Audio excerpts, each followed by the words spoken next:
Bismillahirrahmanirrahim. Assalamualaikum warahmatullahi wabarakatuh. Innal hamdalillah nahmaduhu wa nasta'inuhu wa nastaghfiruh wa na'udzu billahi min shururi anfusina wa min sayyiati a'malina. Man yahdihillahu fala mudilla lahu wa man yudlil fala hadiya lahu. Asyhadu an la ilaha illallah wa asyhadu anna Muhammadan 'abduhu wa rasuluh. Amma ba'd.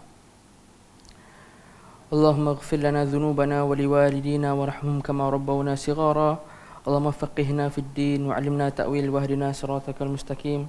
Allahumma 'allimna ma yanfa'una wanfa'na bima 'allamtana warzuqna ilman yuqarribuna ilayka ya arhamar rahimin. Allahumma inna na'udzubika min ilmin la yanfa' wa min qalbin la yakhsha' wa min nafsin la tashba' wa min da'watin la yusma'. InsyaAllah pada malam ni kita sambungkan lagi matan kita ni yang bertajuk Lum'atul I'tiqad, tulisan Imam Ibn Qudamah rahimahullah, Ibn Qudamah Al-Hambali. Kita dah berada pada muka surat 26. Surat 26. Jadi insya-Allah malam ni kita akan sentuh perbahasan dua tajuk besar, iaitu tanda-tanda kiamat dan juga hal ehwal hari akhirat ataupun keadaan-keadaan hari akhirat lah. Apa yang berlaku pada akhirat, hal ehwal hari akhirat. Jadi kita akan cuba sentuh dua tajuk besar ni. Hakikatnya dua tajuk ni kalau kita nak bincang satu persatu tu, dia akan ambil masa yang sangat banyak lah. Bahkan kalau macam tanda-tanda kiamat, satu tajuk saja, contoh tentang Dajjal katakan, boleh mengambil satu kuliah terus. Jadi kita akan bincangkan dengan padat dan laju, satu. Kedua, saya hanya akan sebut pendapat yang kuat lah. Saya akan sebut pendapat yang ulama' kata kuat. Kemudian kalau ada dalil, saya sebut dalil. Kalau dalilnya banyak, mungkin saya tak sebut pun sebab terlalu banyak dalil. Jadi sebab kita nak cuba habiskan dua tajuk besar malam ni, iaitu tanda-tanda kiamat dan juga hal ehwal hari kebangkitan. Okay, insya-Allah dekat muka surat 26 tu kata Imam Al-Muwaffaq rahimahullah wa nafa'ana bi ulumihi fid darain, wa yajibu al-imanu bi kulli ma akhbara bihi an-nabi sallallahu alaihi wasallam. Dekat perenggan kedua, wajib mengimani semua khabar dari Nabi sallallahu alaihi wasallam, wa sahha bihi an-naqlu anhu fi ma syahadnah, yang telah sahih sanadnya, baik yang kita ketahui maupun yang kita tidak ketahui. Apa sahaja yang Nabi sallallahu alaihi wasallam bawa, kita kena terima kan. Ala aini war ra's, maksudnya kita terima, tak ada kata dua pun. Fi ma syahadna aw ghaba anna na'lamu annahu haqqun wa sidq. Sama ada yang kita nampak atau yang kita tak nampak, sama ada yang kita tahu atau yang kita tak tahu, kita pasti apa yang Nabi SAW khabar kat kita, kesemuanya haqqun wa sidq, betul dan benar. Betul dan benar. Wa sawa'un fi zalika ma aqilnahu wa jahilnah wa lam nattali' ala haqiqati ma'nah. Walaupun ada sebahagian yang Nabi SAW bagi tahu, kita mungkin tak tahu maknanya secara hakikat. Maksudnya kita tak tahu secara pasti macam mana. Sebagai contoh, saya tanya tuan-tuan, puan-puan dan rahmatullah sekalian, hari kiamat, macam mana hari kiamat tu dari sudut bila? Tak ada siapa boleh tahu secara pasti. Tapi walaupun kita tak tahu secara pasti bila berlaku kiamat, kita wajib juga beriman, walaupun kita tak tahu bila dia berlaku. Dan kat sini Imam Ibn Qudamah bagi contoh mislah hadis Al-Isra' wal Mi'raj. Kisah Isra' Mi'raj. Sebab apa? Sebab Al-Isra' wal Mi'raj ni antara kisah yang khabar ghaib lah, kita cakap khabar ghaib. Apa kisah Isra' Mi'raj ni? Okey, pertama, Al-Isra' ni maksud dia Allah menjalankan Nabi SAW daripada Mekah ke Baitul Maqdis. Itu Isra'. Isra' ni maksudnya perjalanan waktu malam lah. Di perjalanan waktu malam. Mi'raj maksudnya dinaikkan. Dinaikkan daripada Baitul Maqdis tu, dinaikkan sampai ke langit ketujuh lah. Sampai ke langit ketujuh, sampai ke Sidratul Muntaha untuk bertemu Allah Azza wa Jal. So itu Al-Isra' wal Mi'raj. Okey. Dekat sini Imam Ibn Qudamah kata wa kana yaqazatan la manama. Isra' dan Mi'raj dalam keadaan sedar dan tidak mimpi. Yang ini pendapat jumhur ulama. Jumhur ulama ahli sunnah wal jamaah daripada salaf dan juga khalaf. Isra' wa Mi'raj ni dengan roh dan juga badan, jasad. Sebab ada sebahagian ulama di kalangan ahli sunnah sendiri pun, tapi minoriti, sangat minoriti, mereka mengatakan yang Nabi SAW ni Isra' Mi'raj dengan cara roh. Maksudnya Nabi SAW tidur je di Mekah, tapi roh yang Isra' dan Mi'raj. Ini pendapat minoriti ahli sunnah jamaah. Adapun jumhur kata Nabi SAW Isra' dan Mi'raj yaqazatan, secara sedar. Yaqazan sedar, dan juga dengan jasad Nabi SAW dibawa. La manama, bukan secara mimpi. Okey, sebab apa? Kata Syekh, fa inna Quraisyan ankarathu, bukan angkartuhu tu, tapi angkarathu, ada sukun, angkarathu wa akbarathu wa lam tunkiril manamat. Kenapa? Apa bukti yang Isra' dan Mi'raj ni berlaku dengan jasad Nabi SAW, bukan semata-mata mimpi? Bukti ni Ibnu Qudamah kata, sebab Quraisy Mekah menafikanlah. Sebab kalau Nabi SAW khabarkan dekat Quraisy Mekah yang Nabi ni Isra' Mi'raj dengan mimpi je, orang Quraisy tak rasalah benda tu pelik sangat. Mimpi, kita pun boleh mimpi kat London, betul tak? Aneh tak? Kita mimpi dekat Jepun ke, kita mimpi kat London ke, kita mimpi kat Brazil. So itu tak ada isu. Jadi semata-mata menunjukkan Quraisy tolak dan anggap benda tu mustahil. Mesti Quraisy faham yang Nabi SAW bagi tahu mereka ni Nabi Isra' dan Mi'raj secara jasad, dengan badan. Kalau tidak, tak adalah Quraisy nak tolak dan ingkar sebegitu rupa. Kan? Itu Imam Ibnu Qudamah kata walam tunkiril manamat. Orang Quraisy dia bukannya nak ingkar mimpi-mimpi kan. Jadi kita cakaplah mimpi ni kat mana-mana pun boleh. Kalau kita mimpi malam ni kita dekat Antartika pun logik je. Tak ada siapa boleh nafi. Okey. Kemudian kata Imam, wa min zalika anna malakal maut lamma jaa ila Musa alaihi salam liyaqbida, bukan ruhihi ni, ruhahu. Liyaqbida ruhahu latamahu faqa'a aynah faraja'a ila rabbih faradda alaihi aynah. Antara khabar yang gaib juga adalah malaikat maut ketika mendatangi Musa alaihi salam yang cuba untuk mencabut nyawa Musa alaihi salam, pukul malaikat maut ni. Nabi Musa pukul malaikat maut hingga tercungkil mata malaikat maut tersebut. Lalu ia kembali kepada Allah. Kemudian Allah kembalikan bagi malaikat maut ni mata dia yang tercabut tu, yang terkeluar tu. Hadis riwayat Bukhari Muslim, muttafaqun alaih. Hadis ni kalau kita dengar first time, kita tak tahu dia muttafaqun alaih, apa kita cakap?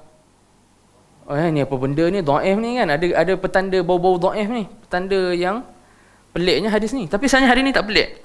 Sebab Imam Ibn Hajar dalam Fathul Bari, Imam Ibn Hajar syarah Imam Ibn Hajar kata, bila Allah utuskan malaikat maut ni jumpa Nabi Musa alaihi salam, waktu tu Nabi dia datang dalam bentuk manusia. Ni Ibn Hajar kata dalam Fathul Bari. So malaikat maut datang dalam bentuk manusia dan masuk terus rumah Nabi Musa. Jadi Nabi Musa dia nampak orang masuk rumah dia, orang yang dia tak kenal. Takkan Nabi Musa kenal malaikat maut? Tak pernah jumpa kan? Apatah lagi sekarang datang dengan dalam bentuk manusia. Kita nampak orang masuk rumah, kita buat apa? Orang yang kita tak kenal malam-malam 2-3 pagi. Kita lepuk lah dia kan, dia nak curi barang. So Nabi Musa bila nampak ada orang masuk rumah pagi-pagi, tak tahulah pagi ke bila, dia tak cakap masa secara tepat. Ada orang masuk rumah, Nabi Musa pun pukul. Rupa-rupanya yang datang masuk rumah tu adalah malaikat maut. Jadi malaikat maut pun bila dah dipukul sampai kena tumbuk. Dan Nabi Musa ni macam tuan-tuan dan puan-puan tahu, kuat kan, sampai dia tumbuk ke peti tu, dia tampar sekali terus mati kan. So Nabi Musa ni sangat kuat. Dia tampar ke, dia tumbuk, latama ni tampar lah. Dia tampar malaikat maut, kemudian mata malaikat maut tercabut kan. Kemudian malaikat maut pergi ke Allah, naik semula bertemu dengan Allah Azza wa Jal. Kemudian kata yang, oh aku jumpa Musa, Musa pukul mata aku sampai tercabut. Allah kembalikan mata baru bagi mata baru untuk malaikat maut. Jadi kisah ni Imam Ibnu Qudamah bawa sengaja. Sebab apa? Ibnu Qudamah nak bagi tahu ni muttafaqun alaih ni. Jadi bagi orang yang dia tak beriman dengan hadis, dia dengar hadis ni apa dia buat? Oi, mengarut yang cerita ni macam dongeng dia tolak. Tapi bagi ahli sunnah wal jamaah, kisah ni kita dengar, oh Nabi Musa tampar malaikat maut sampai tercabut mata, kita beriman sebab muttafaqun alaih, tak ada syak. Muttafaqun alaih, tak ada syak langsung pada kesahihannya.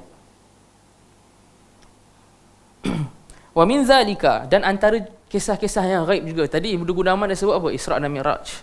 Saya skip Isra' dan Mi'raj, tak cerita detail sebab tak cukup masa. Wa min zalika asyratus sa'ah. Antaranya juga khabar gaib adalah asyratus sa'ah. Petanda-petanda hari kiamat. As-sa'ah ni hari kiamat lah. Asyrat ni petanda-petanda. Antaranya apa? Okey, sini asyratus sa'ah ni banyak. Kalau tanda kecil, berpuluh. Tanda kecil ni tuan-tuan dan puan-puan, tanda kecil kiamat ni berpuluh. Dan tanda kecil yang paling awal ada adalah pengutusan Nabi SAW sendiri, kan? Sebab itulah Nabi SAW kata, bu'istu kahatain. Aku ni diutuskan ke umat ni dalam keadaan macam ni. Maksudnya apa? Maksudnya Nabi SAW buat macam ni, jarak antara umat aku dengan kiamat macam jarak antara dua jari ni. Jadi, utusan Nabi SAW sendiri, Nabi sendiri datang tu, itu tanda kecil kiamat dah. Bayangkan, kita dah 1440 tahun sejak tanda kecil kiamat pertama keluar. Maksudnya kita ni dah banyak, bahkan sekarang ni banyak sangat. Okay, antara tanda kecil kiamat yang disebut dalam hadis-hadis sahih kan, Nabi SAW sebut, yakthurul qatl, banyak berlaku pembunuhan. Banyak tak? Sekarang ni kat Malaysia, buka surat khabar setiap hari, bunuh, mati, mayat jumpa kat sini, mayat jumpa kat situ. Dekat serata dunia orang kena bunuh, dekat Uyghur, dekat Palestin, dekat Syria, dekat Myanmar, macam-macam. Yakthurul qatl. Kemudian apa lagi Nabi SAW sebut? Ada banyak lah, anda tak sebut semua sebab berapa puluh tanda kecil. Antaranya juga banyak gempa bumi. Setiap tahun gempa bumi, dekat Jepun, dekat Indon, dekat Filipina, dekat sana sini lah. Gempa bumi. Antaranya lagi ilmu diangkat. Yakthurul jahil, kejahilan. Sekarang ni jahil merata tempat kan. Berapa ramai orang jahil banyak zaman sekarang. Yang benda sejelas-jelas perkara pun boleh diorang nafikan. Contohnya apa? Apa perkara yang sejelas-jelas perkara manusia jahil nafikan? Kewujudan Allah. Etis tu sendiri bukti kejahilan dah sampai tahap paling puncak. Sebab ulama' kata benda yang paling jelas kat muka bumi ni, yang tak payah kita nak bawa 1000 dalil pun, adalah kewujudan Allah. Kewujudan Allah ni fitrah. Bila fitrah, kita tak perlu ceramah ke orang 3 jam dalil kewujudan Allah asalnya.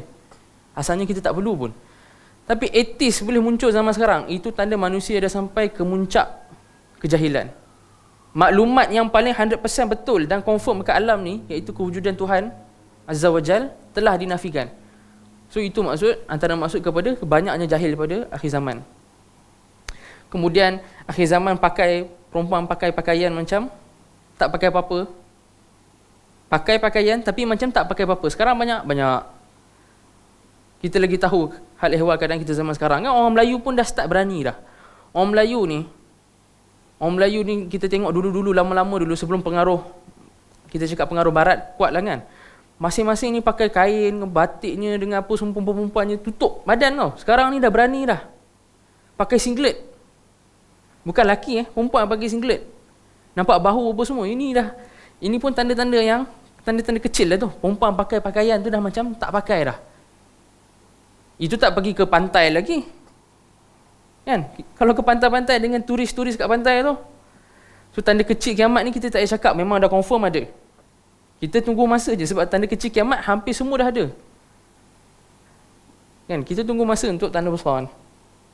Jadi, antara tanda kecil kiamat yang dia ni tanda kecil, kemudiannya dia juga adalah pintu masuk kepada tanda besar kiamat adalah kedatangan Mahdi. Walaupun Imam Ibn Qudamah tak sebut kat sini, tapi dah memandangkan Ibn Qudamah sebut Dajjal dengan Isa, kita kena sebut sekali Mahdi lah. Sebab Mahdi ni dia ada sezaman dengan Dajjal dan Nabi Isa AS. Saya sebut secara ringkas, Mahdi ni macam saya cakap, dia tanda kecil terakhir kiamat, dah pintu masuk kepada tanda besar. Sabit dalam 20 hadis sahih. Walaupun setengah orang dulu pernah timbulkan kata yang Mahdi ni mungkin hanya dakwah saja. Mungkin tak betul, mungkin tak sabit dalam hadis, tapi ahli sunnah kata sabit dalam 20 hadis sahih. Sebahagian daripada 20 tu ada dalam Bukhari Muslim. Saya sebutkan secara sepintas lalu Mahdi. Ini semua berdasarkan hadis sahih atau hasan. Apa maklumat yang saya sebut ni, dia tak lari daripada hadis sahih atau hasan. Pertama, nama Mahdi macam yang sabit dalam hadis Nabi SAW. Nabi kata Al-Mahdi min itrati. Mahdi ni daripada nasab aku. Min waladi Fatimah, daripada anak aku Fatimah radhiyallahu anha. Dan daripada Fatimah ada 2 anak kan, radhiyallahu anha, Hasan dengan Husin. Ahli sunnah kata Mahdi datang daripada Hasan. Syiah kata Mahdi datang daripada Husin. Ahli sunnah dia ada satu sebab ada hadis jelas yang kata datang daripada Hasan sebab Sayyidina Ali pernah cakap dekat Hasan yang kamu nanti akan jadi daripada keturunan kamu nanti akan jadi pemimpin. Satu, kedua macam Ibnul Qayyim kata dia sebagai satu balasan sebab apa? Al-Hasan kan bila dia diberi khilafah lepas Ali radhiyallahu anhu dibunuh, dia jadi khalifah untuk 6 bulan. So Hasan buat something yang tak ada orang terfikir orang dia akan buat, iaitu Al-Hasan radhiyallahu anhu ia tanazal. Tanazal ni apa? Letak diri dia menjadi khalifah sebagai nak bagi orang Islam tak gaduh kan, jam'an li kalimatil muslimin, maksudnya nak buat orang Islam ni jadi tak ada persekitaan dah. So bila Al-Hasan, bila lepas Ali wafat radhiyallahu anhu, Al-Hasan naik, Al-Hasan kata apa? Al-Hasan tanazal, Al-Hasan turun daripada jadi khalifah. Sebab apa Al-Hasan buat macam tu? Tak nak bersengketa, tak nak bersengketa. So dapat kat siapa? Dapat kat Muawiyah radhiyallahu anhu. Jadi sebagai mengganti Al-Hasan tanazal, Al-Hasan turunkan jawatan Ibnul Qayyim kata Allah bagi daripada nasab Al-Hasan ni nanti Mahdi datang. Ini antara hikmah lah Imam Ibnul Qayyim sebut. Nama Al-Mahdi apa? Nabi SAW sebut Mahdi ni namanya sama macam nama saya. So Muhammad bin Abdullah juga. Ada setengah riwayat kata nama Syuaib dan sebagainya, itu dhaif. Yang riwayat sahih nama Mahdi Muhammad bin Abdullah. Mahdi ni datang pada dalam hadis cerita keadaan dunia ni dah dipenuhi dengan kezaliman dan kegelapan. Tapi Al-Mahdi ni dalam masa satu malam je, hadis kata yuslihuhullah. Hadis ni Hasan. Hadis dalam hadis riwayat Ahmad. Dalam satu malam je Allah menjadikan Mahdi ni orang yang hebat. Ulama bahas apa maksud yuslihuhullah ni? Maksudnya Allah mengislahkan Mahdi ni. Maksudnya Mahdi ni dia tak tahu pun dia akan jadi Mahdi, satu. Kedua, dia ni orang biasa-biasa. Orang biasa-biasa. Dia bukan imam soleh yang teramat sangat, dia orang biasa. Tapi dalam masa satu malam je, dalam hadis sebut yuslihullah fi lailah, Allah akan islahkan dia, Allah akan jadi dia soleh, bertakwa. Baik ni semua dalam masa satu malam je. Ni kisah pasal Mahdi. Dan Mahdi, dia tak akan tahu dia Mahdi, satu. Dan dia tak akan minta orang bai'ah dia sebagai Mahdi. Jadi ini anda bagi kaedah. Kalau tuan-tuan dan puan-puan pegang, insya-Allah tak sesat. Kalau kita nak tahu orang tu penipu, kalau dia dakwa dia Mahdi, dia penipu. Sebab Mahdi tak akan dakwa dia Mahdi. Mahdi akan elak daripada dibaiat atau diangkat sebagai Mahdi. Dalam hadis sebut Mahdi ni orang Madinah. Dia akan lari daripada Madinah pergi ke Mekah atas kita sebab tertentu yang kita pun tak pasti dalam hadis cerita. Cuma akhir zaman akan berlaku konflik di kalangan umat Islam. So Mahdi daripada Madinah dia lari pergi ke Mekah untuk berlindung. Tapi dekat Mekah orang-orang Mekah semua dah kata kat dia, kita tak apa-apa pun kita nak engkau jaga jadi pemimpin. Apa-apa pun kita nak bai'ah kau jadi pemimpin.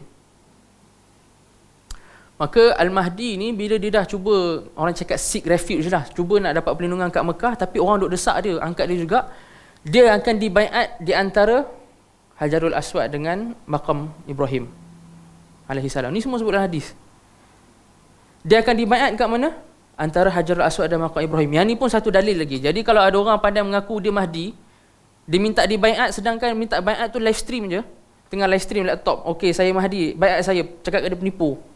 Sebab Mahdi tak dibaiat kat situ. Dalam hadis kata dia baiat dekat mana? Di antara Hajarul Aswad dengan Maqam Ibrahim.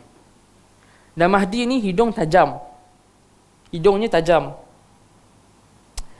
Apa lagi? Dahi luas. Dahinya luas. Okey. Dan dia akan memerintah selama 7 tahun. Penuh dengan keadilan. Sehinggalah lepas 7 tahun tu, ataupun di akhir-akhir 7 tahun tu, dengarlah berita tentang perkhabaran Dajjal dah muncul. Datang Dajjal lah. Mula-mula Mahdi dan tenteranya cuba cari Ad-Dajjal ni, tapi tak jumpa, macam berita tu tak betul. Lepas mereka dah habis daripada ekspedisi cari Dajjal tu, baru Dajjal betul-betul keluar. Baru Dajjal betul-betul keluar. Okey, itu cerita Mahdi. Secara ringkas. Okey, kita masuk Dajjal sebab Imam Ibn Qudamah sebut Dajjal. Khuruj Ad-Dajjal. Dajjal ni pun, ya Allah, Kalau kita nak cerita detail kat dia memang sangat panjang. Sangat panjang. Dia, daripada semua tanda besar kiamat, Dajjal lah yang paling detail yang sebut dalam hadis. Dajjal. Okey. Pertama, Dajjal ni nama dia kita tak tahu nama lah. Gelaran dia Al-Masih. Ad-Dajjal. Isa alaihissalam gelarannya Al-Masih juga. Tuan-tuan dan puan-puan nanti fikir tak kenapa Dajjal dengan Isa mempunyai gelaran yang sama, iaitu Al-Masih. Al-Masih ni maksud apa? Ulama khilaf terhadap maksud Al-Masih ni kepada 13 pendapat. Banyak sangat. Anda akan sebut yang utama je. Yang ulama kata kuat lah. Pertama, masaha dari sudut bahasa Arab. Maksud dia, ni masaha macam ni. Ni. Masaha. Sebab tu kalau kita ambil wuduk ke, kan, kita ambil wuduk, ayat wuduk kata wamsahu biru'usikum. Ambil air, letak je tu kat kepala. Masaha, sapu. Sapu ataupun pinggan, letak tangan, sapu. Ada kata Dajjal ni nama dia Al-Masih sebab seolah mata kanan dia ni kena sapu. Sapu tu apa? Maksudnya ibarat kepada dia jadi buta lah. Sebab tu mata kanan Dajjal ni macam buah anggur yang dah basi atau busuk. Bukan basi lah, busuk. Hadis tentang mata Dajjal ni, kalau kita betul-betul perhatikan, dia ada banyak riwayat. Ada kata mata kanan buta, ada kata kiri buta, ada kata dua-dua buta. Dan ulama hadis sangat muskil dengan hadis tentang mata Dajjal ni. Tapi yang rajih, yang jumhur ulama pegang, iaitu mata kanan yang problem. Tapi kalau tuan-tuan dan puan-puan jumpa riwayat yang kata mata kiri ataupun dua-dua mata, jangan terkejutlah sebab memang ada. Cuma ulama hadis tarjih yang kanan ni sebab itu paling banyak riwayat, paling banyak sanad. Jadi ada kata Dajjal ni Al-Masih sebab mamsuhul ain. Mamsuhul ain ni mata dia macam kena tutup. Mata belah kanan ni kena tutup. Bukan je kena tutup, jadi macam anggur busuk. Ada kata masaha ni sebab dari sudut bahasa Arab kan saya cakap masaha ni sapu. Ada kata Dajjal ni nama dia Al-Masih sebab tapak kaki dia akan sapu seluruh muka bumi kecuali Mekah dan Madinah. Dan yang ni juga nama untuk Nabi Isa lah. Kenapa Nabi Isa nama Al-Masih? Sebab ni juga. Sebab Nabi Isa, ada yang kata Nabi Isa akan ke seluruh dunia. Cuma yang ni tak berapa kuat lah. Yang kuatnya Nabi Isa gelaran Al-Masih ni sebab kalau Dajjal dia Al-Masih sebab dia lalu semua. Maksudnya kaki dia ni seolah macam sapu seluruh muka bumi kecuali Mekah dengan Madinah. Adapun Nabi Isa gelaran Al-Masih ni sama macam Dajjal. Dia ada banyak pendapat, ulama ada banyak pendapat tentang kenapa gelaran Nabi Isa alaihissalam ni Al-Masih. Tapi antara pendapat yang masyhur adalah sebab Nabi-Nabi Bani Israel ni dia ada satu ritual. Macam dia ambilkan air dekat sungai Jordan semua, dia akan disapukan kat kepala. Dari situlah Kristian dapat air dia baptis tau. Kan? Dan Nabi Isa ni disapukan air itu oleh, anda tak ingat Nabi apa? Nabi Daud. Allah Alam, nanti anda check balik. Tapi ada Nabi yang buat begitu dekat Nabi Isa lah. Disebabkan Nabi Isa lalu ritual ambil air daripada sungai Jordan dan disapukan, tu dapat gelaran Al-Masih. Ada dapat gelaran Al-Masih. Itu antara pendapat-pendapat. Sebab pendapat tentang kenapa nama Nabi Isa ni Al-Masih dan Dajjal Al-Masih banyak sangat. Yang saya sebutkan tadi tu yang utama. Tapi sebenarnya banyak. Dan Nabi SAW dah bagi tahu yang pertama Dajjal ni ada 30 orang keluar, Nabi kata. Salasun dajjalun kazzabun kullu wahidin minhum yaz'umu annahu nabi. Ini adalah hadis sahih. Nabi bagi tahu Dajjal akan ada 30. Kita pelik, macam mana 30 Dajjal? 30 ni Dajjal kecil. Dajjal kecil. Dajjal kecil ni pangai dia apa? Yaz'umu annahu nabi. Dia dakwa dia nabi. Semua orang yang dakwa dia nabi, dia layak dipanggil Dajjal. Tapi adakah dia Dajjal yang tanda kiamat besar? Tak, dia Dajjal yang bukan tanda kiamat besar. Dia Dajjal yang Nabi sebut 30 yang akan datang ni. Jadi semua, tak kisahlah siapa yang kita pernah dengar, Musailimah, Tulaihah, Mirza Ghulam Ahmad yang pernah mengaku dia Nabi pun kan. Itu semua Dajjalun Kazzabun. Dan Dajjal ni dari sudut bahasa Arab, dia Dajjal ni maksudnya dia talbis, dia orang cakap apa macam cover benda yang buruk dengan benda baik. Dia campurkan hak dengan batil. Dia campurkan hak dengan batil. So kita susah. Orang yang tak ada ilmu dengan tak ada iman susah.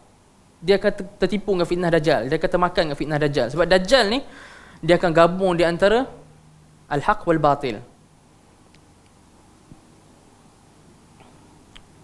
Dan kisah Dajjal ni bila kita sebut, kita teringat tentang zaman Nabi SAW. Ada satu figure dekat Madinah. Dia ni antara budak-budak lah, budak-budak Yahudi kat Madinah, umur berapa belas tu, remaja. Nama dia Ibnu Sayyad, masyhur. Dalam Sahih Bukhari pun ada hadis dia, dalam Sahih Muslim pun ada. Nama sebenar dia Safi bin Sayyad. Dia ni umur belasan tahunnya, tapi bila hadis-hadis tentang Dajjal Nabi mula bagi tahu alaihi salam sallallahu alaihi wasallam, Nabi SAW dengan sahabat macam tertanya-tanya, tantah ada seorang budak kat Madinah ni dia tu Dajjal, sebab dia menepati banyak ciri lah. Nama dia Ibnu Sayyad. Bahkan ada satu hari Nabi memang SAW nak test. Sebelum Nabi pergi ke dia, Nabi ada baca satu ayat. Nabi baca ayat Al-Quran, fartaqib yawma ta'tis sama'u bidukhanin mubin. Nabi baca ayat tu dekat sahabat. Kemudian Nabi pergi jumpa Sayyad, Ibnu Sayyad ni. Ibnu Sayyad ni tengah main-main dengan kawan dia. Tapi kita jangan main-main. Ibnu Sayyad ni Yahudi satu. Dia remaja.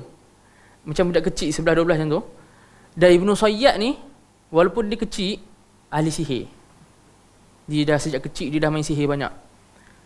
Jadi bila Nabi SAW jumpa dia, Nabi tanya dia, kau beriman tak aku ni Rasulullah? Dia kata, aku tak beriman kau Rasulullah, kau tu hanya Rasul yang dihantar kepada golongan yang tak boleh baca ni. Kiranya macam nak hina lah. Kau ni dihantar untuk ummiyin dia. Lepas tu, dia ni punya kurang ajar. Bayangkan punya kurang ajar, umur berapa belas tahun. Dia cakap kat Nabi, okey, awak pula wahai Muhammad, rasa saya ni Rasulullah tak? Dia cakap macam tu dekat Nabi ni, bayangkan. Nabi SAW kata, amantu billahi wa rasulih. Aku beriman dengan Allah dan Rasulnya. Kemudian Nabi memang nak kena, memang nak tunjuk, nak ajar dia. Nabi kata, kalau kau betul lah, kau ni ingat kau tu Nabi lah apa semua kan. Apa yang aku sebut tadi dengan sahabat-sahabat aku tu, ayat apa aku baca tadi. So jin ni khabarkan kat dia. Tapi jin pun yelah dekat dengan Nabi, ada orang normal sekali, jin tak dengar banyak. Dia, daripada penuh ayat penuh tu, fartaqib yauma ta'tis sama'u bidukhanin mubin, jin tu dengar apa? Duh, duh. Dengar 2 huruf je daripada satu ayat tu. So budak tu dia ulang, duh, duh. Kemudian Nabi kata, ikhsa', diam kau budak kecil macam tu lah. Nak menunjukkan bahawa kantoi dia ni pakai jin. Lepas tu saya normal kata apa? Macam biasalah saya normal. Tak ni Rasulullah SAW, tinggal biarkan kau SAW, aku nak dia. Lepas tu Rasulullah SAW kata, dan hadis ni masyhur, terutama di kalangan ulama' Nahu lah, sebab dia guna untuk dalam kaedah ilmu Nahu. Nabi SAW kata kat Sayyidina Umar, in lam yakunhu falan tughallibahu. Kalau dia ni bukan Dajjal, kalau dia ni Dajjal, kau sendiri Umar, kau takkan dapat kalahkan dia. In yakunhu falan tughallibah wa illam yakunhu fala khaira fi qatlih. Kalau dia ni bukan Dajjal pula, tak ada guna kau bunuh dia. Sebab apa Nabi kata dekat Sayyidina Umar, kau takkan dapat menang? Sebab mereka tahu yang akan bunuh Dajjal ni siapa? Nabi Isa saja. Sebab tu Nabi SAW bagi tahu dekat Umar, in yakunhu falan tughallibah. Kalau dia ni betul-betul Dajjal, kau takkan dapat bunuh dia. Dan dia ni terbukti bukan Dajjal. Sebab apa? Dajjal ni banyak ciri. Antaranya Dajjal ni, dia tak ada anak. Macam dalam hadis sahih Nabi SAW sebut, Dajjal ni aqimun la yuladulah, dia tak ada anak. Tapi Ibnu Sayyad ni ada anak. Anak dia nama Umarah bin Safi bin Sayyad. Anak dia siapa? Antara guru utama Imam Malik. Antara guru utama Imam Malik, Imam Darul Hijrah, Imam Mazhab. Kalau buka Muwatta', nampak Imam Malik riwayat daripada Umarah bin Safi. Tu anak Ibnu Sayyad lah tu. Anak dia jadi ulama besar. Jadi ini bukti dia bukan Dajjal, sebab Dajjal tak ada keturunan. Itu kisah si Ibnu Sayyad tu. Tapi masyhur. Bahkan di kalangan zaman Nabi SAW sendiri, banyak sahabat yang serabut dengan dia. Sahabat yang macam tak nak duduk dekat dengan dia, bila nampak dekat Madinah nak jauh daripada dia. Macam tu lah. Dan ada kisah menarik lah. Ada dalam Sahih Muslim. Tapi panjang. Okey. Dan dari sini kita boleh istimbat satu benda menarik. Dari kisah yang tadi saya sebut tu dalam mana? Sahih Muslim. Yang kisah Nabi test tu. Sallallahu alaihi wasallam. Dari sini kita boleh istimbat benda menarik. Hadis ni adalah hadis yang paling kuat untuk menafikan hujah orang pandai-pandai kata, oh tak, Dajjal ni virus, Dajjal ni Amerika, Dajjal ni televisyen, Dajjal ni elektrik. Pernah dengar tak pendapat-pendapat ni? Itu semua batil. Sebab apa? Nabi SAW sendiri sebagai orang yang meriwayatkan hadis dan yang bagi tahu kat kita hadis tentang Dajjal, Nabi sendiri SAW faham Dajjal itu person. Dia satu figure. Dia satu figure. Dia bukan oh internet, Dajjal internet, oh Dajjal TV. Tak. Sebab apa? Nabi SAW sendiri faham Dajjal tu adalah seorang person lah, seorang manusia. So ini tutup ruang takwil. Tak ada siapa dah boleh takwil Dajjal ni internet ke, elektrik ke, TV ke, virus ke, tak ada. So ini penting saya sebut, sebab setengah orang dia, akal dia tak boleh terima. Akal dia tak terima Dajjal ni ditakwilkan apa. Oh Dajjal ni internet lah. Kan Nabi SAW kata Dajjal ni akan lalu kat semua kat muka bumi kan, kecuali Mekah, Madinah. Tu internet lalu semua kat muka bumi. Betul tak? Kita rot macam mana? Kita cakap internet pun masuk Mekah, Madinah. Betul tak? Mekah, Madinah ada internet tak tuan-tuan dan puan? Ada. Kalau internet tu Dajjal, macam mana Mekah, Madinah ada internet? Kalau Dajjal tu elektrik, macam mana Mekah, Madinah ada elektrik? So ini tutup ruang. Dah kita jangan dengar dah. Kalau orang cakap macam ni juga, kita nasihatkan dia. Cakap kat dia, cukuplah cik. Janganlah sebutlah, telinga saya tak tahan. Okey. Saya sebutkan dalam 11 ciri Dajjal secara laju, yang semua ni dalam hadis Sahih Hasan. Satu, dia pemuda. Dia pemuda, dia bukan tua. Kedua, dia mata sebelah dia macam anggur rosak, mata belah kanan dia. Ketiga, tempang. Keempat, orang beriman bila nampak dia, seolah boleh nampak antara dahi dia ada tulis kafara. Dekat dahi dia ni macam ada kafara, orang beriman.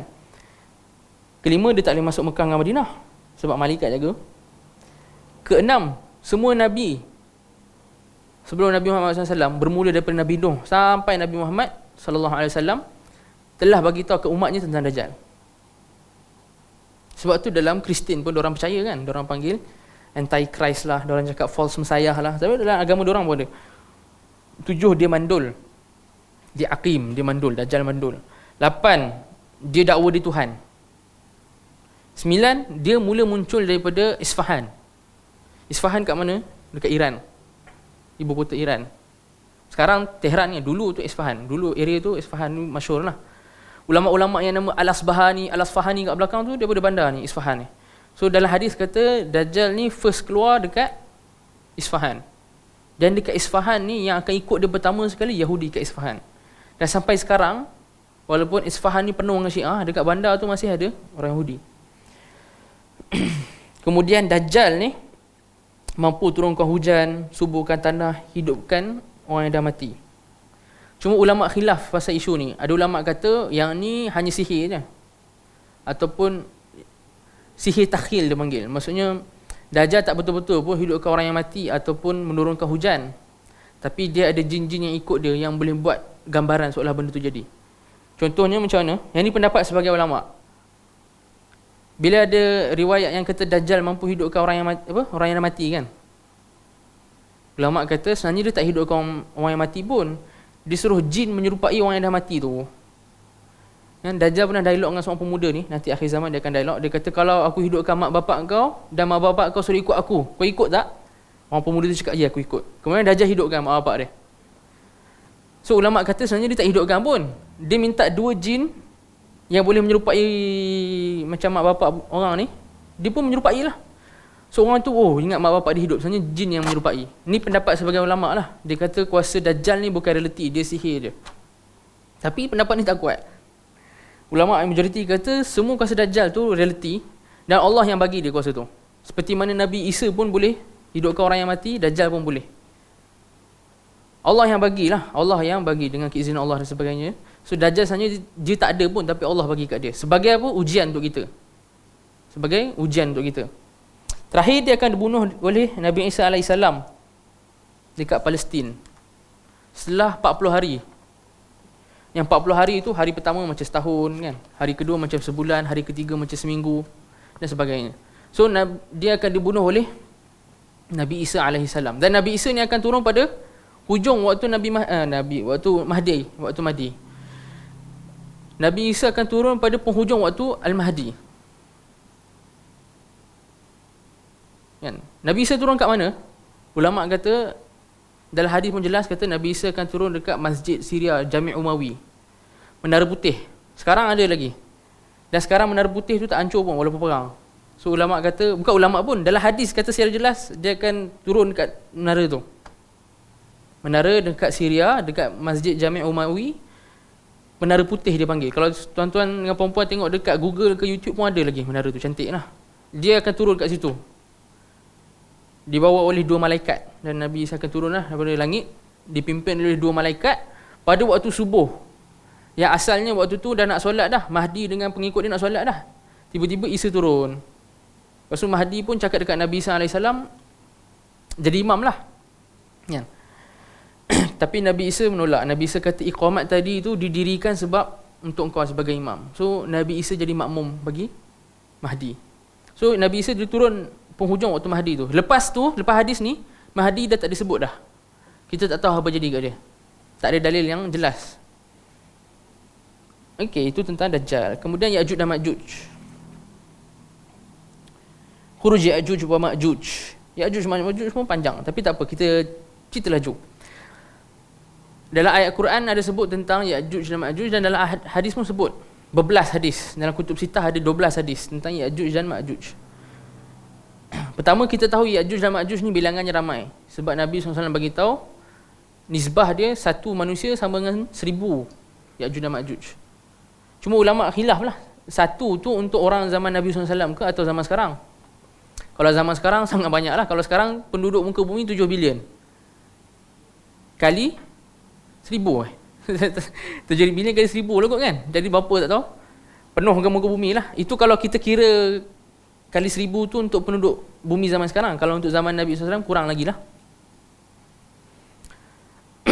Kedua, Dajjal ni Dajjal pula, Ya'juj dan Ma'juj ni, macam kita tahu dia ada dekat di antara dua gunung yang dah dibuat dinding ataupun benteng besar oleh Zulkarnain. Dan setiap hari dia cuba keluar lah, setiap hari dia korek lubang kan. Tapi dia akan korek lubang sampailah malaikat bagi dia masa tertentu. Malaikat cakap okey, dah balik. Dia orang kena balik.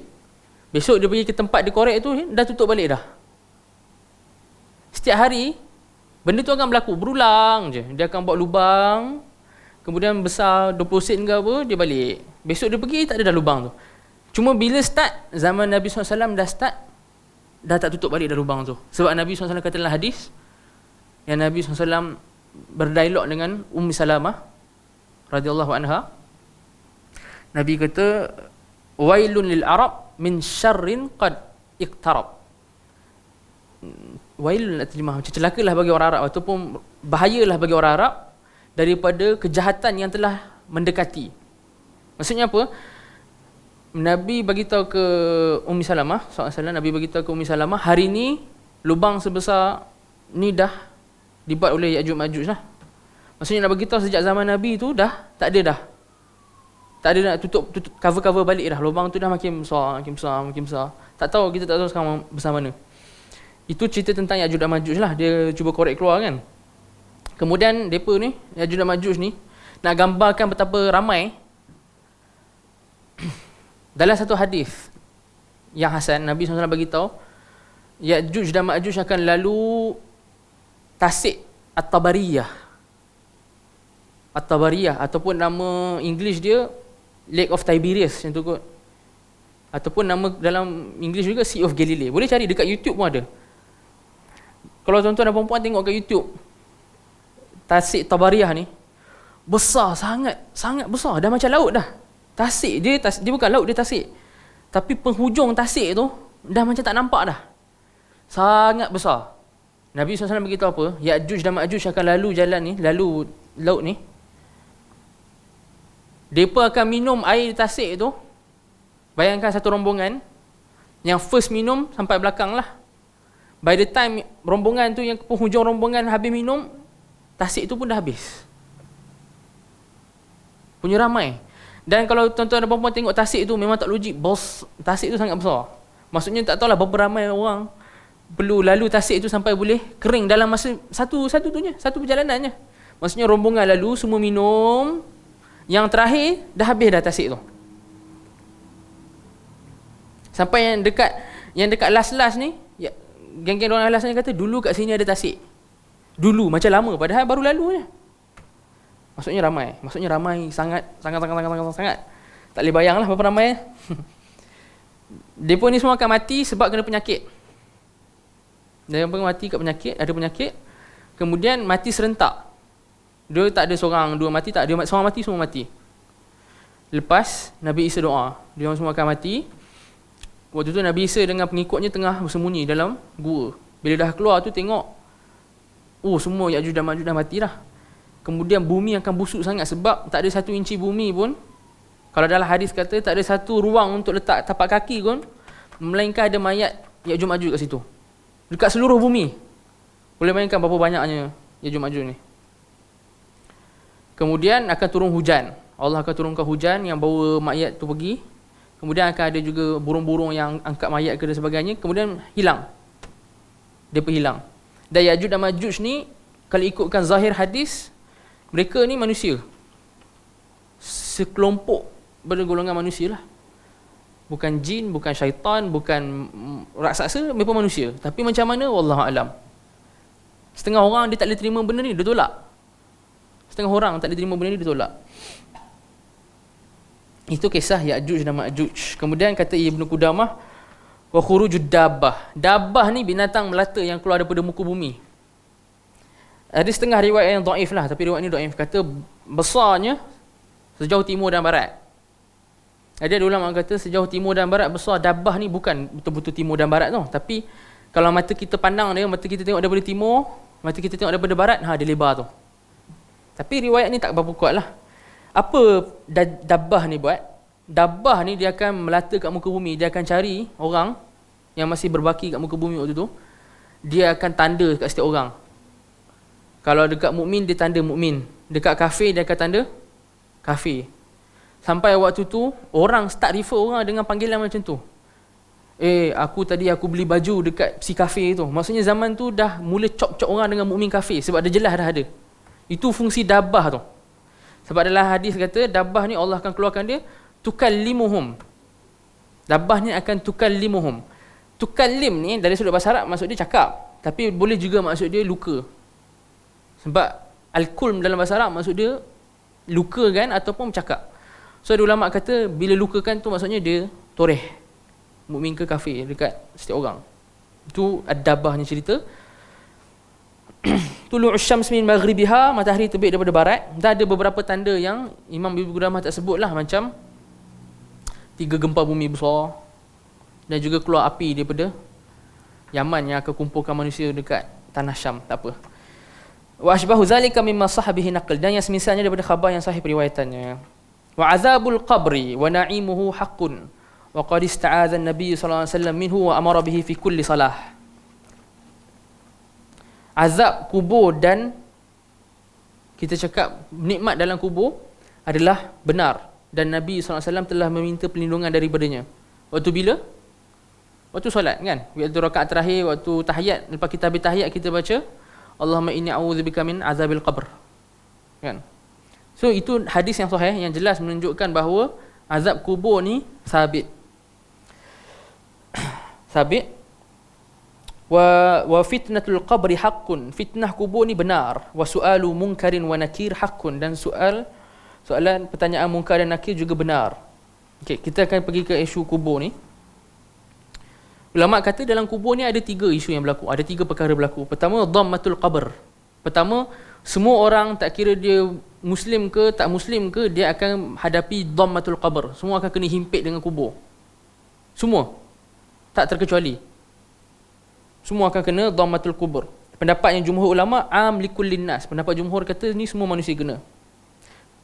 Tapi orang beriman setelah dia kena himpit, kubur tu jadi sikit demi sedikit meluas semula, membesar semula. So pertama yang berlaku kat kubur ni dhammatul qabr. Dhammah ni himpit.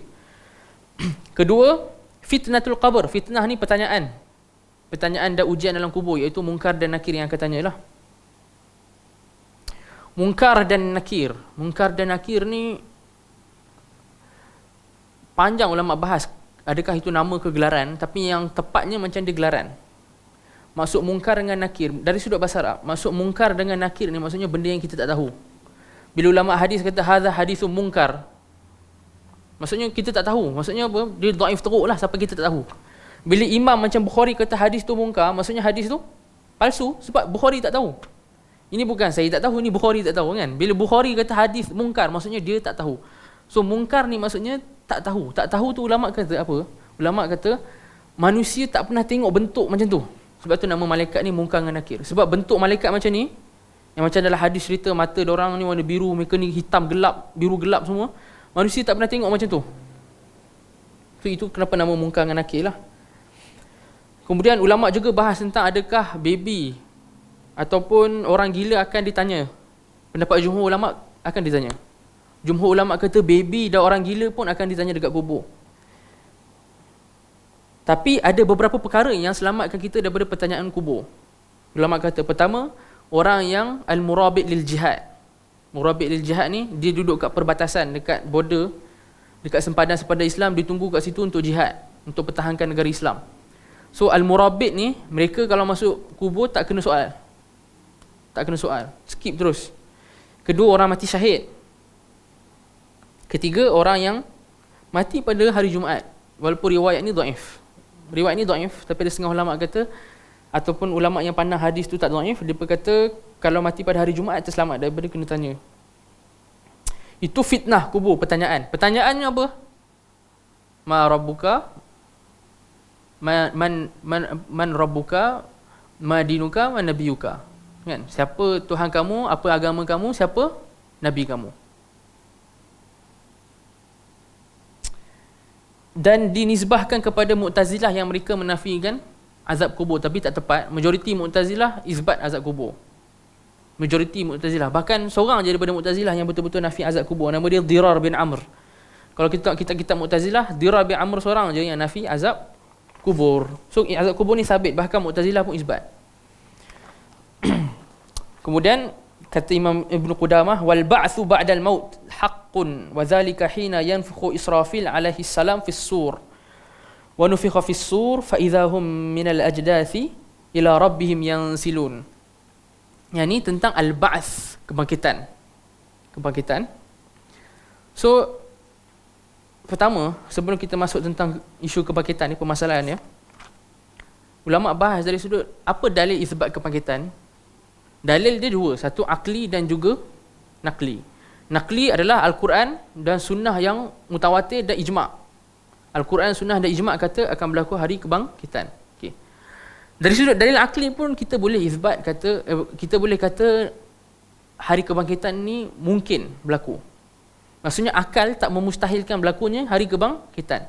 Sebab apa? Ulama kata satu, Allah boleh cipta manusia daripada tak ada kepada ada. So menghidupkan yang dah mati kepada yang mati dan hidupkannya semula tu lagi mudah daripada menciptakan yang tak ada kepada ada. Jadi sebagaimana Allah boleh mencipta daripada tak ada kepada ada, maka menghidupkan yang mati tu lagi mudah.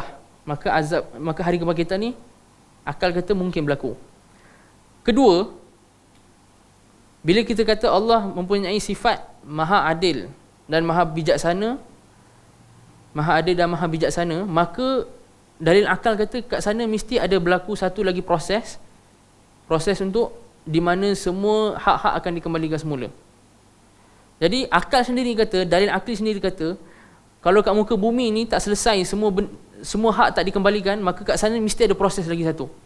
So ini dalil logik, maksudnya akal sendiri kata mungkin untuk berlaku hari kebangkitan. Sebab tu hari kebangkitan ni, dia bila kita cakap akal kata mungkin berlaku, maksudnya kita tak boleh kata oh dia mustahil, oh dia tak boleh, macam musyrikin Mekah buat. Kan, bila musyrikin Mekah nafi kata Allah boleh hidupkan ketulan yang dah mati ni apa semua, maksudnya mereka lawan dalil akal. Sebab tu Quran pun bila bahas dengan musyrikin Mekah, Quran guna dalil akal juga. Okey, itu tentang kebangkitan. Maksudnya akal tak kata mustahil pun. Kalau jumpa etis yang kata oh benda tu mustahil, kita cakap kat dia, kalau betul-betul perhati dengan dalil akal, dia tak mustahil. Kedua, hari kebangkitan ni juga ada nama dipanggil al-ma'ad kan? Ma'ad, dikembalikan. Ma'ad ni maksudnya kembali. Maksudnya apa? Dikembalikan roh ke dalam badan balik. Badan akan hidup balik, jasadnya akan ada balik, kemudian roh-rohnya akan masuk dalam badan tu balik lah. Yang sebelum tu roh-roh ni dia ada kat tempat-tempat tertentu. Sebagai contoh, orang yang beriman, yang mati syahid, rohnya dekat dalam perut burung dalam syurga. Ni dalam hadis Sahih Muslim. Orang beriman yang mati syahid, rohnya sebelum dia dibangkitkan hari kiamat, dia dekat dalam perut burung dalam syurga.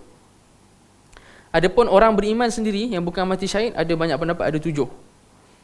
Dan semuanya tak ada dalil jelas lah. Okay. Adapun roh orang kafir, ada kata roh orang kafir ni kat dalam neraka sebelum dibangkitkan semula. Ada kata roh orang kafir ni kat telaga Barhud. Kalau dengar isu Telaga Barhut beberapa tahun lepas, masyhur kan? Telaga Barhut dekat Yaman. Katanya Telaga Barhut kat Yaman tu akan disimpan dekat situ roh orang kafir sehinggalah berlaku hari kebangkitan. Tapi riwayat itu dhaif. Kan nanti akan ada an-nafkhu fis sur. An-nafkhu fis sur, tiupan sangkakala. Sangkakala ni macam kita nak cakap apa? Kalau tuan-tuan dengan puan-puan pernah tengok orang asli pakai yang ditiup bunyi tu sangkakala tau. Dia macam tanduk yang diguna untuk tiup tau. Untuk bunyi panggil orang tu. Itu dipanggil as-sur. So ulama kata ijma' dah berlaku, akan berlaku tiupan sangkakala. Yang tiup tu Israfil. Malaikat nama Israfil. Berapa kali tiup? Ada banyak khilaf, tapi pendapat yang Ibn Taymiyah tarjih 3 kali tiup. Tiupan pertama, tiupan sangkakala pertama adalah nafkhul faza'. Tiupan yang buat manusia jadi serabut dengan takut. Al-faza' ni maksudnya jadi takut sangat sampai tak tenang dah. Tiupan kedua nafkhus sa'q. Tiupan yang buat semua mati, pengsan dan mati. As-sa'q tu pengsan kemudian mati. Tiupan ketiga nafkhu al-ba'ats, dibangkitkan semula. Mereka akan dibangkitkan semula. Kemudian kata Imam Ibnu Qudamah, wa yahsyurun nas, wa yuhsyarun nas lah. Wa yuhsyar tu. Dia kata wa yuhsyur kan, tapi sebenarnya shin tu fathah. Wa yuhsyaru an-nas yaumal qiyamati hufatan uratan ghurlan buhman. Bukan bihima tapi buhman. Kalau dalam matan kata dia dalam bahasa Arab tu bihima kan, sebenarnya salah, dia buhman. Lepas dah dibangkitkan kan, lepas dah tiupan sangkakala untuk bangkit tu, manusia akan al-hasyr. Hasyr ni dikumpulkan. Al-hasyr ni sebenarnya dia berlaku 2 kali. Pendapat yang untuk secara mudahnya kita cakap berlaku 2 kali. Manusia dihimpunkan ni manusia dihimpunkan semuanya ni 2 kali berlaku. Satu sebelum hari kiamat, satu waktu nak hari kiamat ni. Pertama sebelum kiamat lagi, iaitu bila? Waktu tanda terakhir hari kiamat, iaitu api yang keluar daripada Yaman tu. Api ni akan bawa manusia dan kumpulkan manusia dekat tanah Syam. Yang manusia masih berbaki kat muka bumi waktu tu, api ni akan kumpul manusia dekat tanah Syam. Ini al-hasyr pertama, perhimpunan pertama. Jadi kadang-kadang kalau tuan-tuan dan puan-puan tengok setengah hadis kata bangkitkan tak berpakaian kan, bogel. Tapi kenapa ada hadis yang kata dikumpulkan dalam berpakaian? So sebenarnya hadis yang dikumpulkan berpakaian tu merujuk kepada hasyr yang dekat muka bumi tu, yang api bawa tu. Adapun hasyr yang kita bahas sekarang ni yang dekat hari akhirat, yang dibangkitkan ke hari akhirat. So manusia dikumpulkan hufah. Hufah ni kaki ayam. Urah ni tak berpakaian. Ghurlan ni tak sunat. Laki tak bersunat lagi lah, tak bersunat lagi. Buhman tak bawa apa-apa. Buhman tak ada apa-apa. Kita je. Tak ada harta, tak ada apa-apa, tak ada pakaian, tak ada apa, kita je. Fayaqifuna fi mawqifil qiyamah hatta yashfa'a fihim nabiyyuna Muhammadin sallallahu alaihi wasallam. Dibangkitkan al-hasyr, dikumpulkan ni, ulama bahas, adakah manusia je? Tak, bahkan binatang pun dibangkitkan dan dikumpul. Wa idzal wuhushu husyirat, dan bila binatang-binatang juga husyirat, dikumpulkan. Bukan je manusia, binatang pun ada waktu tu. Semua.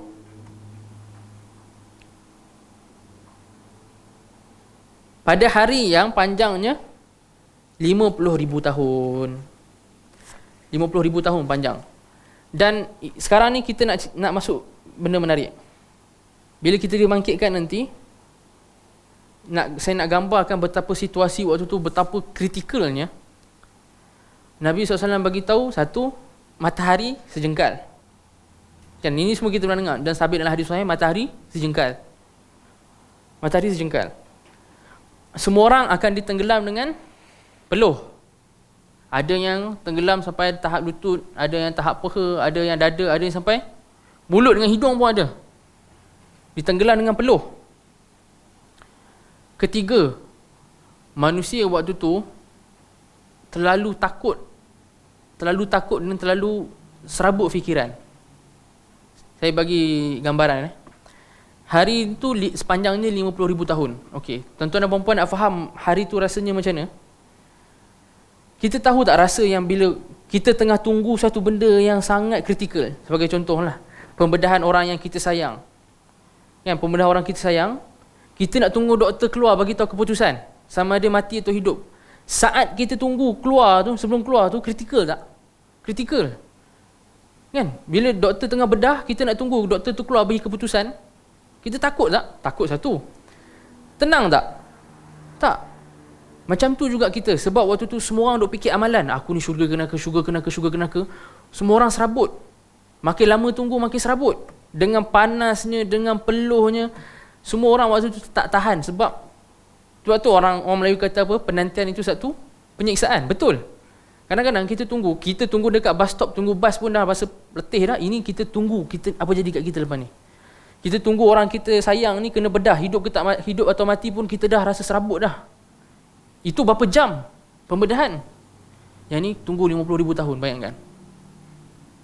Waktu tu semua orang serabut. Dalam hadis sahih yang panjang, yang cerita tentang semua orang waktu tu dah tak tahu nak buat apa, masing-masing cari siapa nak bagi syafaat.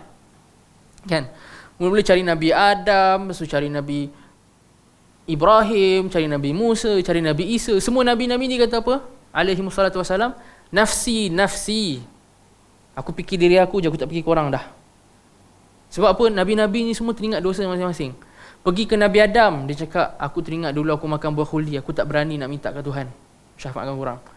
Pergi dekat Nabi Ibrahim, aku ingat dulu aku pernah tipu 3 kali, aku tak berani nak minta ke Tuhan. Pergi dekat Nabi Musa, aku ingat dulu aku pernah pukul orang dah, tumbuk sampai dia mati, aku tak berani minta ke Tuhan. Pergi ke Nabi Isa, Nabi Isa tak sebut pun dia buat dosa apa-apa, dia cakap dia tak berani juga. Ini siapa? Ulul azmi semua ni. Ulul azmi pun dah tak fikir kita dah. Waktu inilah datangnya asy-syafa'atu al-uzma, syafaat paling besar sekali, iaitu siapa? Nabi SAW. Bila Nabi Isa kata, is'alu ghairi, tanya orang selain aku, minta kat selain aku syafaat ni. Kemudian Nabi akan sahut, Nabi SAW akan sahut, ana laha, syafaat ni aku punya, aku akan minta. Kemudian Nabi akan pergi ke Allah, Nabi akan bacakan pujian-pujian yang Nabi tak ingat waktu hidup, Nabi tak ingat pujian-pujian tu, tapi dekat akhirat nanti Nabi akan diajar semula. Nabi akan baca pujian-pujian tu, kemudian Allah akan kata kepada Nabi SAW, irfa' ra'sak, angkat kepala kamu, is'al tu'tah, mintalah kau akan diberi, isfa' tu syafa', bagi syafaat lah, mintalah syafaat, kau akan memberi syafaat, wahai Muhammad. So apa syafa'atul uzma? Syafa'atul uzma adalah faslul qada, iaitu hari itu semua orang tengah serabut tunggu, bermulanya hisab dengan umat Nabi Muhammad, itu syafa'atul uzma. Setengah orang ingat syafa'atul uzma ni selamatkan orang dosa besar daripada neraka masuk syurga, itu bukan syafa'atul uzma. Itu salah satu daripada syafaat Nabi, tapi itu bukan asy-syafa'atul uzma. Asy-syafa'atul uzma tadi tu faslul qada, Nabi minta Allah untuk mulakan hisab. Dah tak tahan sangat waktu tu, semua orang bayangkan berapa lama tunggu tu, Nabi minta untuk mulakan hisab dan mula dengan umat Nabi Muhammad, itu syafa'atul uzma. Itu asy-syafa'atu al-uzma. Wa yuhasibuhumullahu tabaraka wa ta'ala wa tunsabul mawazin. Allah akan hisab setiap orang. Kan? Dan akan ditegakkan mawazin, penimbang-penimbang ni. Al-hisab ni, tuan-tuan dan puan-puan dan tuan-tuan sekalian, ulama kata maksud dia iqafun nas ala a'malihim. Kita semua nanti, macam waktu khutbah pun kita selalu dengar imam tu akan cakap, ghadan kita ni mauqufun, depan Tuhan kita akan berdiri untuk dihisab. Dihisab ni maksudnya apa? Disebutkan kepada kita satu persatu amalan kita, itu hisab. Untuk orang beriman, Nabi SAW bagi tahu, Allah hanya aradul amal, Allah hanya sebutkan amalan sahaja. Allah tak herdik atau tak kecam. Allah kata, betul tak tariskan sekian kau buat dosa ni? Betul. Betul tak waktu ni kau buat dosa ni? Betul. Betul tak waktu ni kau buat dosa ni kau sangka tak ada orang tengok kau, tapi aku tengok kau? Betul. Sampai mukmin tu bila kena hisap macam tu, dia sendiri mengaku dan tak tahan dah. Ini mukmin ni, hisap mukmin ni. Kita tak pergi orang kafir lagi ni. Orang mukmin kena macam tu. Sebab tu Nabi SAW sebut dalam hadis Sahih Muslim, man nuqisha uzzib. Siapa yang hisab yang dah dikira dia punya amalan dia macam tu, dah macam kena azab dah. Man nuqisha uzib. Allah akan sebut satu persatu. Bayangkan tuan-tuan dan puan-puan, satu persatu. Sampailah dah habis semua, Allah kata satartuha laka fid dunya. Dekat dunia dulu aku tutup aib kau daripada dosa-dosa kau buat ni. Wa ana aghfiruha lakal yaum. Hari ni aku ampunkan. Hari ni aku akan ampunkan. Moga Allah jadikan kita daripada orang-orang beriman yang melalui hisab macam ni lah. Adapun selain orang beriman, dia bukan kena hisab macam tu je. Kalau orang beriman kena sebut kan. Orang yang tak beriman akan kena sebut dan kena herdik, kena macam-macam. Ni depan Tuhan ni. Yang Nabi SAW beritahu, ma min ahadin minkum illa sayukallimuhu rabbuh laisa bainahu wa baina rabbih turjuman. Tidak ada seorang pun daripada kamu melainkan mereka semua ni akan berada depan Tuhan, akan cakap dengan Tuhan. Tak ada antara dia dengan Tuhan itu penterjemah ataupun orang tengah. Semua orang akan hadapi benda ni. Bayangkan kalau kita ni dekat golongan yang tak bernasib baik tu. Bukan saja Allah akan sebut satu persatu dosa, Allah akan murka kepada setiap satu tu. Yang kemurkaan Allah pada hari kiamat ni, macam para nabi ni sebut tadi, yang bila orang minta syafaat kat dia, nabi-nabi ni semua cakap apa? Al-yaum Allah marah, hari ni Allah marah dengan kemarahan yang lam yaghdab mislahu qablah. Allah tak pernah murka macam ni pun sebelum ni, walan yaghdab mislahu ba'dah, dan Allah tak akan murka macam ni dah selepas ni. Inilah hari Allah paling murka sekali. Yang para nabi kata sebelum ni tak pernah Allah murka macam ni, dan selepas ni tak akan murka macam ni dah. Pada waktu tu kita akan ditanya macam ni. Dan kita akan dihisap. Cuma ada 70,000 yang akan selamat daripada dihisap. Yang ni yang kalau kita belajar kitab Tauhid, dia disebutkan orang-orang yang tidak minta untuk diruqyah. La yastarqun. Tak minta untuk diruqyah. Kalau diruqyah pun diruqyah dia sendiri. Wala yaktawun. Dia tak berubat dengan, yaktawun ni berubat dengan cara orang Arab zaman tu. Dia panaskan besi. Kemudian kalau tempat tu ada luka, kena besi, nanti ni panas kan. So luka tu akan tertutup. Itu dipanggil iktiwa. La yaktawun. Wala yatatayyarun. Tak percaya kepada sial. Tatayyur ni orang Arab lepaskan burung kan. Kalau burung tu terbang macam ni, dia bagi musafir. Burung terbang kiri, tak bagi musafir. Kenapa? Sebab kiri tu petanda sial lah. So Nabi SAW beritahu 70,000 yang tak kena hisap ni, yang tak ni. La yastarqun, la yaktawun, la yatatayyarun, wa ala rabbihim yatawakkalun. Dan kepada Tuhan mereka tawakal dengan sepenuh-penuhnya. Tawakal dengan sepenuh-penuhnya. Kemudian watun syarud dawawin, ataupun tatayurus suhuf. Kemudian kita punya buku-buku, macam amalan-amalan kita akan diberikan. Tatayurus sahaiful a'mal ilal iman. Bukan iman tu, ilal aiman. Bukan ilal iman, kat matan tu ilal aiman wasyama'il. Akan diberikan kepada orang sama ada tangan kanan atau tangan kiri. Dan ada yang terima daripada belakang. Ya, ada tiga.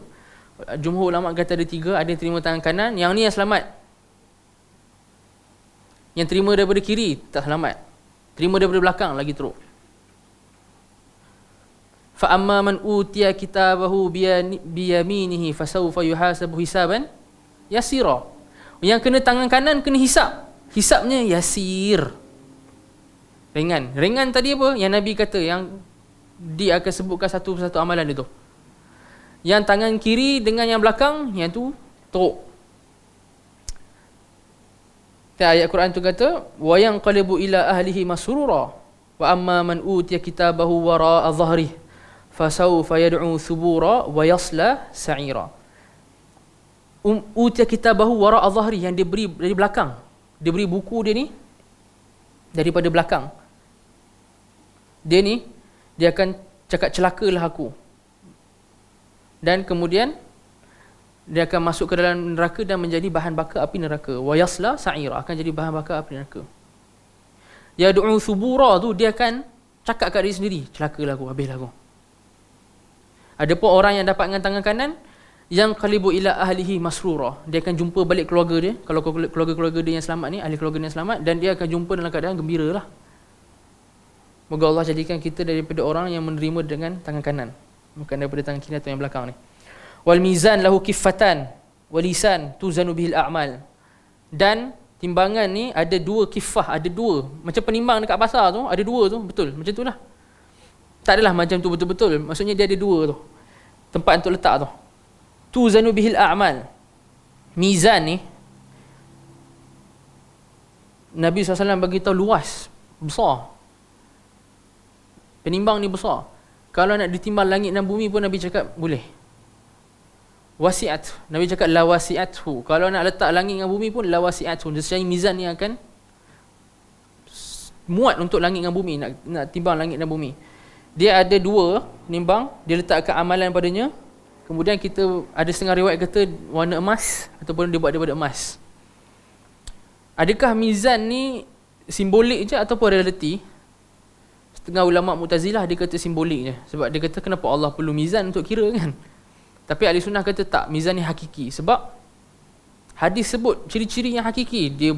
Dia akan ada berat dengan ringan, dia ada dua ni, dia besar, kemudian dia ada warna, diletakkan padanya amalan. Itu bukan, itu benda hakiki lah tu, nak simbolik apa lagi. Cuma ada setengah yang mengingkari mizan ni lah. Katanya tak ada mizan, Allah tak perlukan mizan. Tapi sebenarnya hikmah dia ada, kenapa ada mizan? Hikmah dia supaya manusia dah tak ada hujah waktu tu. Kalau siapa-siapa dah nak kata kat Tuhan, entah-entah tak berlaku adil dalam perkiraan, kan? Supaya tak berlaku persoalan macam tu, supaya tak berlaku tak adil dalam perkiraan, Allah letak mizan untuk manusia tengok sendiri. Supaya dia dah tak boleh dah nak kata, oh entah-entah berlaku salah kira, oh entah-entah tak adil dalam perkiraan, tak ada dah. Dah tak boleh dah timbul semua benda tu. Faman sakhulat mawazinuhu faulaika humul muflihun. Siapa yang berat timbangannya dengan kebaikan, itulah orang yang berjaya. Wa man khaffat mawazinuhu faulaika allazina khasiru anfusahum fi jahannam khalidun. Adapun siapa yang ringan dia punya timbangan dia, mereka itulah yang rugi diri mereka sendiri dan akan kekal di neraka Jahannam. Wali nabiyina Muhammadin sallallahu alaihi wasallam haudun fil qiyamah ma'uhu ashaddu bayadan minal laban. Dan bagi Nabi kita Muhammad SAW telaga pada hari kiamat yang airnya lagi putih daripada susu. Wa ahla minal asal, lagi manis daripada madu. Wa abariquhu adadun nujumis sama, dan cawan dia untuk kita minum daripada telaga tu sebanyak bilangan bintang dekat langit. Siapa minumnya? Man syariba minhu syurbatan lam yazma' ba'daha abada. Siapa minumnya sekali je, dia minum sampai hilang dahaga dia tak akan dahaga lagi dah sampai bila-bila. So al-haud ni ulama kata dia berlaku setelah sirat, setelah kita lalu titian sirat. Dia punya tertib dia setelah berlaku titian sirat. Luasnya ada khilaf dalam beberapa hadis. Nabi SAW dalam banyak hadis, bila Nabi cerita, kadang Nabi kata luasnya macam Mekah ke Yaman, Mekah ke Busra, Madinah ke Kufah. So ada banyak measurement lah. Ada ulama kata kita ambil measurement yang Nabi sebut dari sudut masa. Nabi kata tuluhu masiru syahrin, masiratu syahrin wa araduhu masiratu syahr. Panjang dia sebulan punya perjalanan, lebar dia sebulan punya perjalanan. So ada khilaf dari sudut kebesaran dia itulah. Yang penting dia besar, itu kita boleh cakap secara pasti. Yang penting dia besar lah, sebab Nabi SAW beritahu panjang dan lebar dia adalah sejauh 1 bulan punya perjalanan. Yang al-haud ni nanti kita, siapa yang lepas, bukan lepas sirat ni, kalau saya tengok tertib sebenar bukan. Saya tengok balik. Al-haud lepas, al-haud ni lepas mizan. Tertib dia lepas mizan. Yang siapa minum dia nanti dia dah tak dahaga dah kan. Dan dekat haud ni jugalah ahli-ahli bid'ah akan dihalau kan. Sebab dalam hadis sahih bila Nabi panggil orang untuk minum, para malaikat cakap kat Nabi, innaka la tadri ma ahdatsahu ba'dak kan. Kau tak tahu apa yang dorang buat baru lepas kau. Ma ahdatsahu ni benda-benda baru yang dorang buat lepas kau. So ahli bidah akan dihalang daripada minum daripada haud ni. Okey. Was-siratu haqqun yajuzuhu al-abrar wa yazillu anhu al-fujjar. Dan sirat itu benar. Orang-orang yang baik-baik akan lalunya, yang fujar, kaki dosa, kaki maksiat akan tergelincir. Ulama kata pertama, yang ni dari sudut hadis lah, ciri-ciri sirat ni kan. Pertama, as-sirat ni ulama kata zaliq.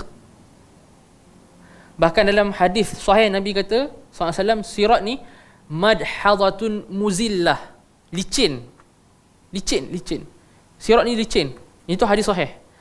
Ada hadis yang ulama khilaf statusnya, tapi hadis ni masyhur. Yang Nabi SAW beritahu sirat ni adaqqu minas sya'r wa ahaddu minas saif, kan? Lagi nipis daripada tepung, lagi nipis daripada rambut, kan? Lagi nipis daripada rambut kita ni, tapi lagi tajam daripada pedang. Hadis tu ada khilaf. Dan sirat ni kat mana? Sirat ni akan kita cakap apa? Ditebarkan, diletakkan atas neraka Jahannam. Maksudnya kalau jatuh straight masuk neraka Jahannam. Dan ulama khilaf panjang dia. Dan pendapat yang paling kuat adalah tawakuf, sebab tak ada dalil jelas. Tak ada dalil jelas yang beritahu panjang sirat ni berapa panjang. So kita dah cakap dia licin, dia tajam. Kemudian dalam hadis lain kata dekat sirat ni ada kalalib.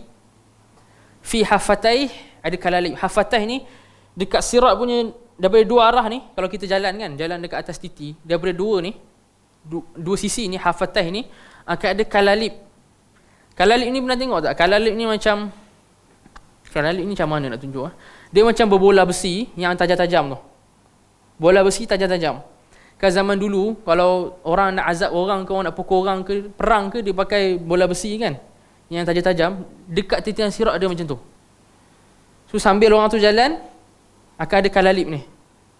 Siapa yang jahat, yang ahli maksiat semua, sama ada tergelincir atau dia kena benda tu, berlubang badan apa semua, lepas tu jatuh masuk dalam neraka. Itu titian sirat. Kemudian kata Imam Ibnu Qudamah, wa yashfa'u nabiyyuna Muhammadin sallallahu alaihi wasallam fi man dakhala an-nar min ummatihi min ahli al-kaba'ir.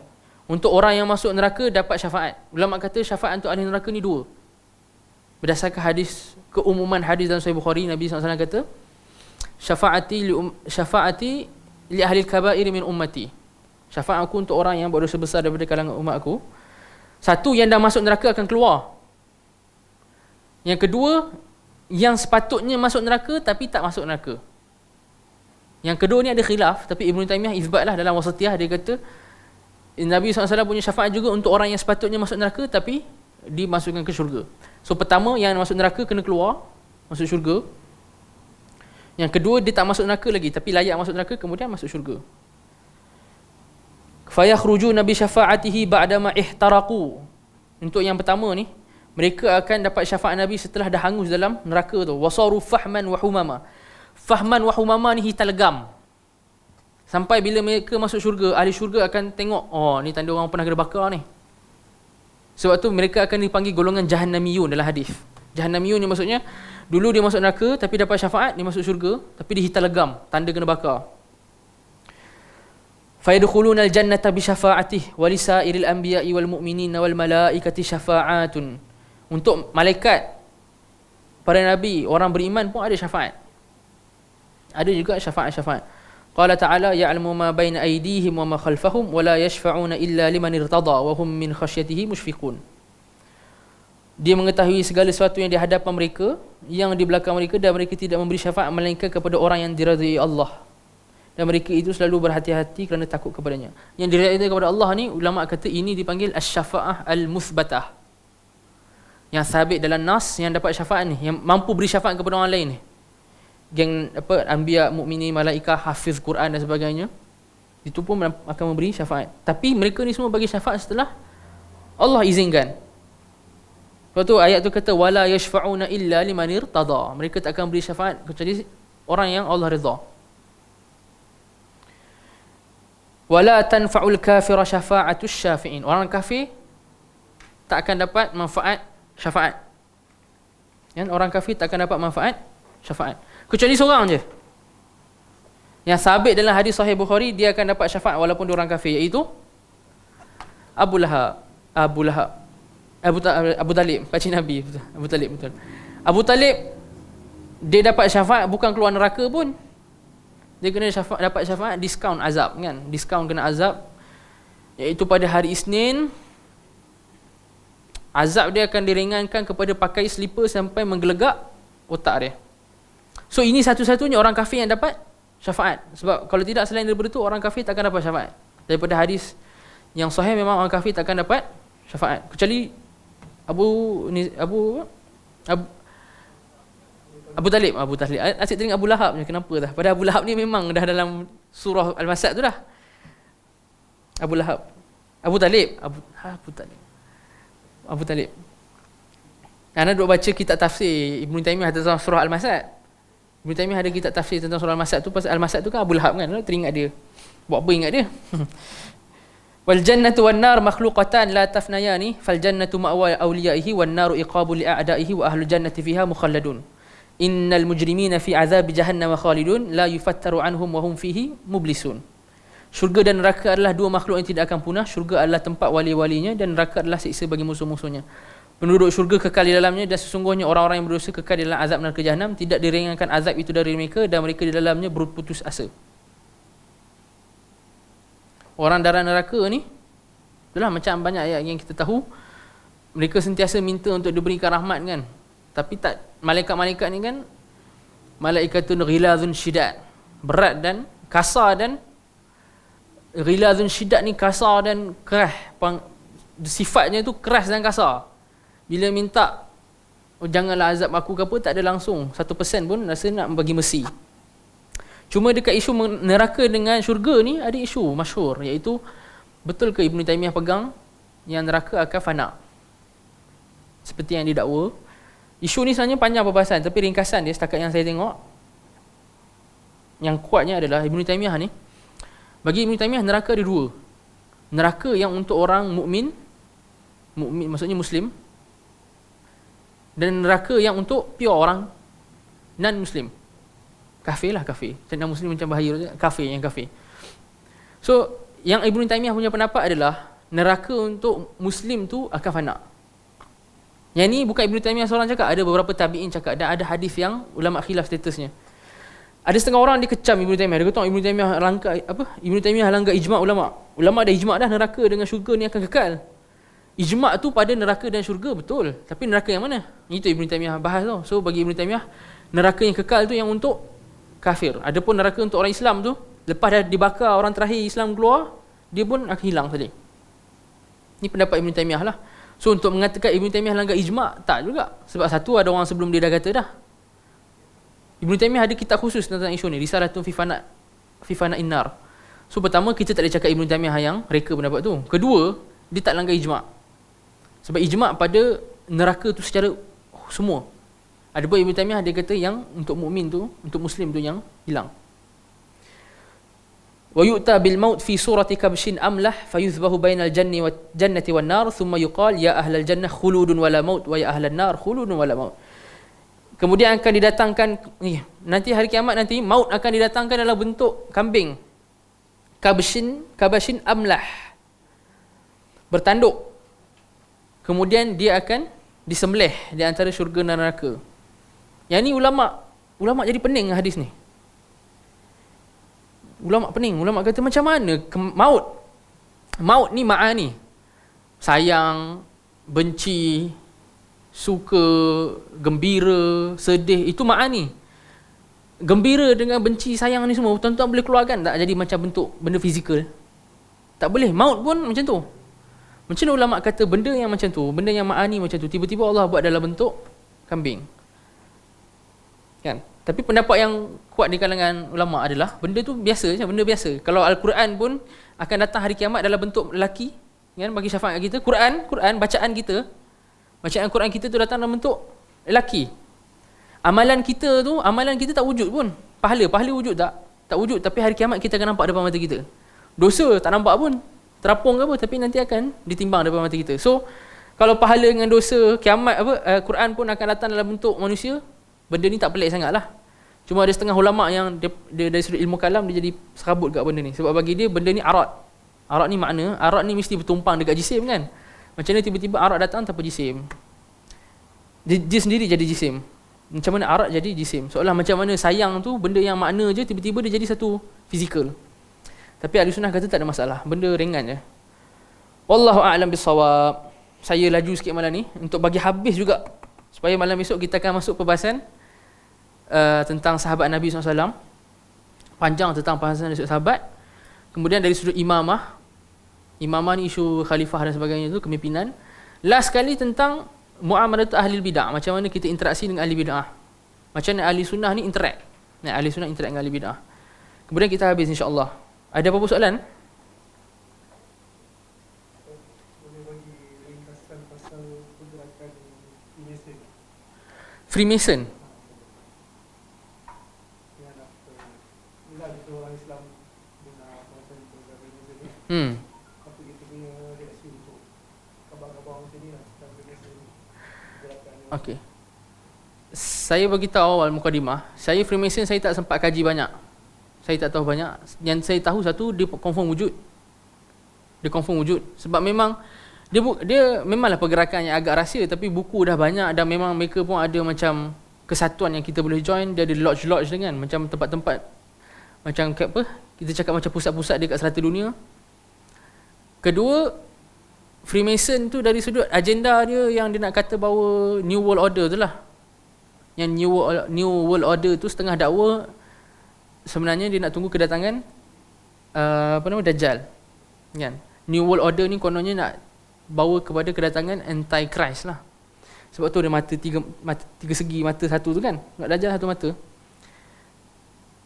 Tapi wallahualam saya tak pasti sejauh mana benda tu ketepatan dia. Saya tak boleh jawab secara detail sebab saya pun tak tahu. Wallahualam. Yang saya tahu betul-betul tahu benda ni, Ustaz sendiri tahu. Ustaz sendiri cerita detail pasal isu Freemason ni. Adapun saya sendiri, saya tak tahu. Wallahualam. Ada lagi? Rasanya ada kat YouTube Ustaz sendiri bahas.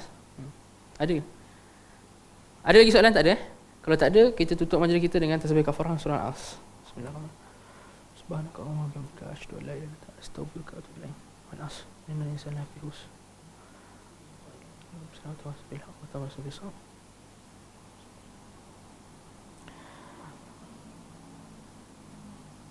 Aqulu qawli hadza wa astaghfirullah li wa lakum wallahu a'lam bis-shawab. Sallallahu alaihi wasallam Muhammad sallallahu alaihi wasallam. Assalamualaikum warahmatullahi wabarakatuh.